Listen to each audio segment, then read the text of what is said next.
Hey everybody, I just wanted to take a quick moment to give you my first impressions of Big Hero 6. It was a movie that I talked about seeing a bits of at New York Comic Con last month, and I had talked about how I was going to go see it at opening night, and I just came back from it, and I really loved it, and I want to talk about it a little bit. But I can tell you right off the bat, this is going to be a spoiler-free video. I don't really want to call it a review because to get in depth into what I liked about it and what I didn't like would require spoiling it. So it's just like first impressions.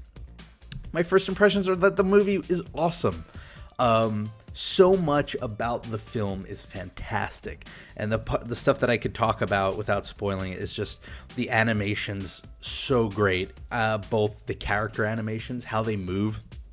So much of what makes Baymax such a lovable character is the way he moves, and it makes him more endearing, and all of the character designs really great. All of these characters are really well written and really unique and different. I think there's a character for everybody in there who you're gonna relate to, even though oddly enough I can't remember their names. I think that part, it didn't stick with me as much, but I can remember each character by their personality and how they looked, and there's just the different types of people. I think was just fantastic because it adds so much variety.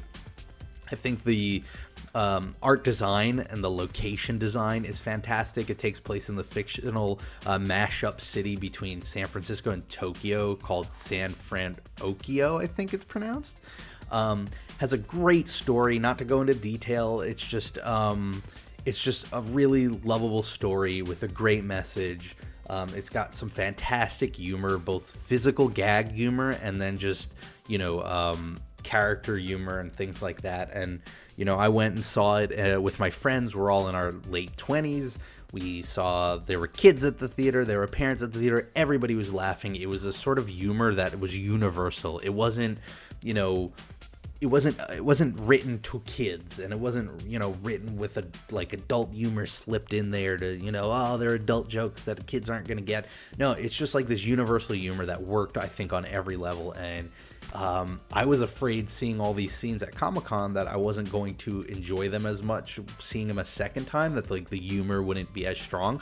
But I was laughing as hard this time around than I was the last time. I mean, it's such a funny movie. And personally, I would rank it higher than Frozen on a quality scale. I think is a better movie. It is also kind of unfair to even equate the two. One of them is more of a classic princess story. The other one's more of a modern sci-fi comic book story. But I don't think it'll do better than Frozen. I think Frozen had a lot of things going for it when it came out. I just think it's a fantastic movie. I think you can guarantee that you're going to see Baymax in the parks. If they don't do a ride or an area, that's one thing. But I think you'll at least see Baymax in the parks because I think he's such a lovable character. I think kids are going to love him. I loved him. He was a great character, and I think you should all go see this movie.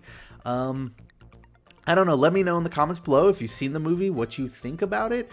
Just try and keep it spoiler free. What I think I'm going to do is, if you guys remind me in a week or two, I'll revisit the subject and talk about it a little more in depth with spoilers so people have time to go see the movie. But it was such a great film, and I was so glad I saw it. And the short beforehand with the puppy was also really, really great and lovable, and just totally a great experience. Anyway, just wanted to get that out there. Have a great week. Whatever you're doing, make the most of it. Maybe go see Big Hero 6 because it was kind of really great. But either way, have a great week, and I hope to see you next time for the next Rob Plays That Game video. Bye, everybody.